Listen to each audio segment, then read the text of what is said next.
सुप्रभात। मैं doctor Rajesh Kumar Visen, S college Deoghar से। पूर्व के क्लास में मैंने आपको बताया था चिंतन यानी सृजनात्मक क्रिएटिविटी। उसमें मैंने आपको बताया था कि मनुष्य अपनी स्मृति तथा कल्पना के आधार पर चिंतन करके ही कार्य आरंभ करता है। पशु तो बिना सोचे विचारे ही कार्य आरंभ कर देते हैं। आज मैं आपको महान शिक्षा शास्त्री वुडवर्थ ने चिंतन क्रिया को निम्नलिखित अवगुणों में विभाजित किया, इसके बारे में बताने जा रहा हूं। महान शिक्षा शास्त्री वुडवर्थ ने चिंतन क्रिया को निम्नलिखित अंगों में विभाजित किया। निम्नलिखित अंगों में विभाजित किया यानी 5 अंगों में विभाजित किया, जिसमें 4 अंग तो होते हैं, 5वां चिंतन में नहीं होता है। मैं आपको बताने जा रहा हूं। पहला अंग जो है, पहला सोच जो है, किसी लक्ष्य की प्राप्ति की इच्छा का उदय। दूसरा, लक्ष्य प्राप्ति के लिए चेष्टा। तीसरा, पूर्व अनुभवों का स्मरण। चौथा, पूर्व अनुभवों का नई परिस्थितियों में उपयोग। और 5वां, मौन भाषण। हमारी चिंतन क्रिया में पहले 4 अंग होते थे, परंतु 5वां अंग किसी चिंतन में नहीं होती है। अब मैं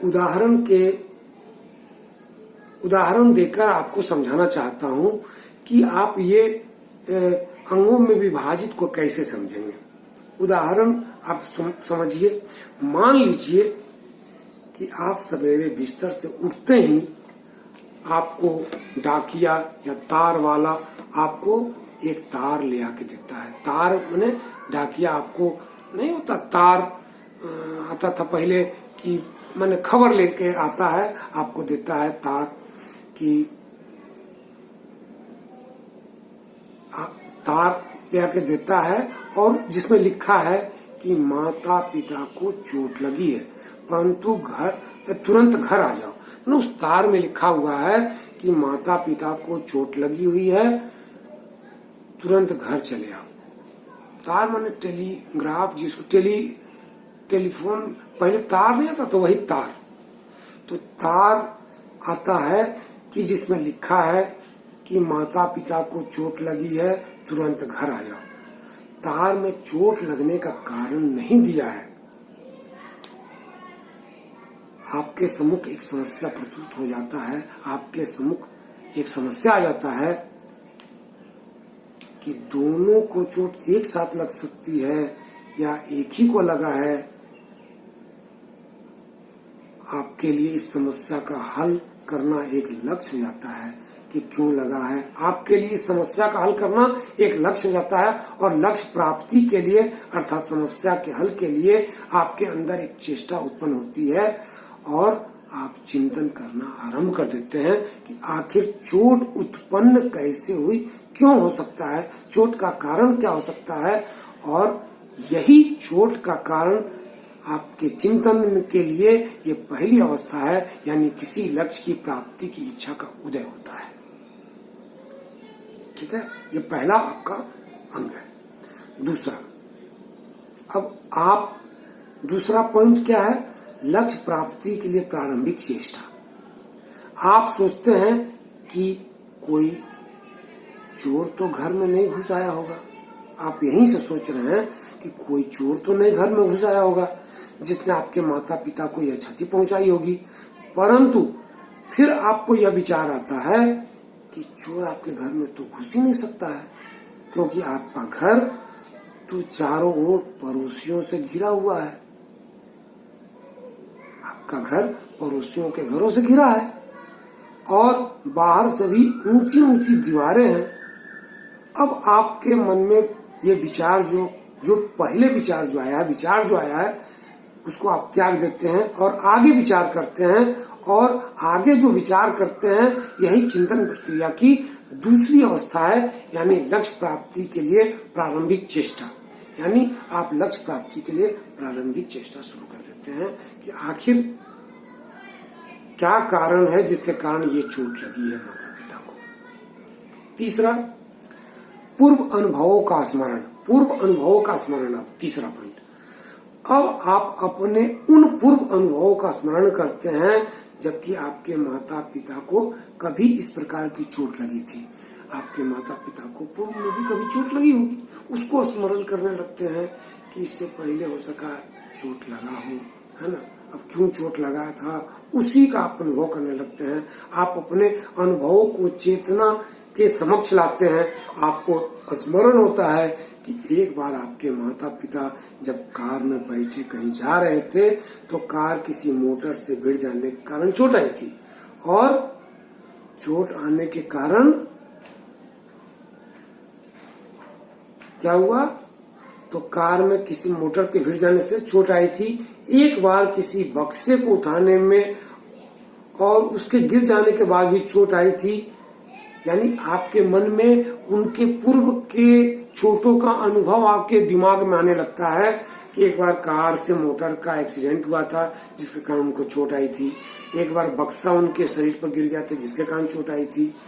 अब ये क्या है, किस प्रकार का चोट है ना, पूर्व अनुभवों का आप स्मरण करते हैं। ये चिंतन क्रिया की तीसरी अवस्था है। अब चौथा, पूर्व अनुभवों में नई परिस्थिति में उपयोग करना। अब आप उन सब अनुभवों का विश्लेषण करते हैं ताकि वर्तमान स्थिति में उन अनुभवों को समस्या का हल करने में उसका उपयोग कर सकें। अब आप पूर्व अनुभवों में से एक विशेष अनुभव को चुन लेते हैं। उस पूर्व अनुभव, जितने भी अनुभव हैं, उस एक विशेष अनुभव को चुन लेते हैं जो कि वर्तमान समस्या का हल करने में आपको सहायक हो। यह चिंतन प्रक्रिया की चौथी अवस्था है। मान लीजिए आपको स्मरण में है कि 4 दिन पहले आपके माता पिता किसी कार से किसी यात्रा पर निकले थे और पूर्व अनुभव के आधार पर आप इस निष्कर्ष पर पहुंचते हैं कि अवश्य ही कार की कहीं टक्कर हो गई है और उन्हें चोट लगा है। यह चिंतन क्रिया की यानी चिंतन की चौथी अवस्था है, जिसके जरिए आप ये दिमाग में आपके आता है कि इसी की वजह से ये हो सकता है ना। अब क्या है चौथा, पूर्व अनुभवों को नई परिस्थिति में उपयोग करना, ये हो गया। ऐसी परिस्थिति में आपको आपके मन में उथल पुथल की स्थिति मचती रहती है। आप सोचते हैं कि हम माता पिता को अकेले कभी कार में नहीं भेजेंगे। आप उनका दवा दारू का प्रबंध के बारे में अपने मस्तिष्क में आप विचार करने लगते हैं। आप यह भी सोचते हैं कि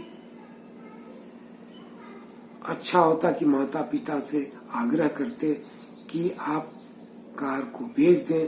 इस प्रकार आपके मन में भिन्न भिन्न प्रकार के भिन्न भिन्न तरह के बातें, भिन्न भिन्न तरह की बातें आने लगती है और इस प्रकार आपका मौन भाषण चलता है। आपके मन में जो विचार आता है, आप मौन भाषण माने अंदर ही अंदर भाषण देने लगते हैं कि इस बार जाएंगे तो उनकी कार को हम भेज देंगे, चाहे बिकवा देंगे। अब उनको हम कार नहीं रहने देंगे, कार रहेगा तभी ना वो कार पर चढ़ेंगे। चाहे उनको कहेंगे कि आप अकेले कहीं यात्रा पर न जाएं। ये सब मन में मौन भाषण चलता है जिसके सहारे आपके विचार चलते रहते हैं और आपकी चिंतन क्रिया का एक विशेष अवस्था है। और अंत में आपके मौन भाषण यानी आंतरिक भाषण में आपके विचार घुल मिल जाते हैं। तो ये 5 तरह के वुडवर्थ के चिंतन क्रिया को ये 5 तरह के भागों में उन्होंने बांटा। ये 5 तरह का चिंतन उदाहरण से आप समझ गए। अब क्या है, चिंतन से न केवल व्यवहारिक समस्या का हल किया जाता है बल्कि शैक्षणिक समस्याओं का भी हल किया जाता है चिंतन से। जैसे आपके दिमाग में परीक्षा के समय आता है कि परीक्षा कैसा होगा, क्वेश्चन कैसा आएगा, हम उसका हल कर पाएंगे कि नहीं, उसका हल करने के लिए सर जो पढ़ाए हैं, चाहे क्लास में जो पढ़ाई हुई है, उससे हम दे पाएंगे कि नहीं दे पाएंगे। इस तरह का चिंतन, बहुत सारी बातों का चिंतन जो है शैक्षणिक समस्याओं में भी आता है, जिसको हम इस अंगों के द्वारा हल करते हैं। हम लोग जब नए विषयों का ज्ञान प्राप्त करते हैं तो हमारे सामने अनेक ज्ञान से संबंधित समस्याएं भी आती है और हम इन समस्याओं का हल के लिए चिंतन क्रिया करते हैं। जब तक चिंतन नहीं करेंगे उसका हल नहीं निकलेगा, जो कि एक व्यवहार की समस्या थी। समस्या उत्पन्न होने पर हम वर्तमान परिस्थिति का निरीक्षण करते हैं और उससे संबंधित पूर्व अनुभवों का विश्लेषण करते हैं। वर्तमान और पूर्व अनुभवों में समस्या के आधार पर अनुमान लगाने पर हमें संतोष मिलता है और उसी से हमारी समस्या हल हो जाती है।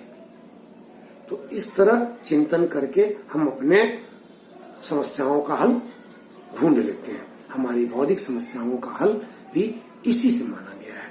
इस तरह हम अपने समस्याओं का चिंतन क्रिया के द्वारा हम हल ढूंढ लेते हैं। आपका चिंतन समाप्त हो गया चैप्टर, और अब आप इस चैप्टर को समझते होंगे, समझ गए होंगे। इसको ज्यादा से ज्यादा लोगों में शेयर कीजिए और लोगों को भेजिए। धन्यवाद।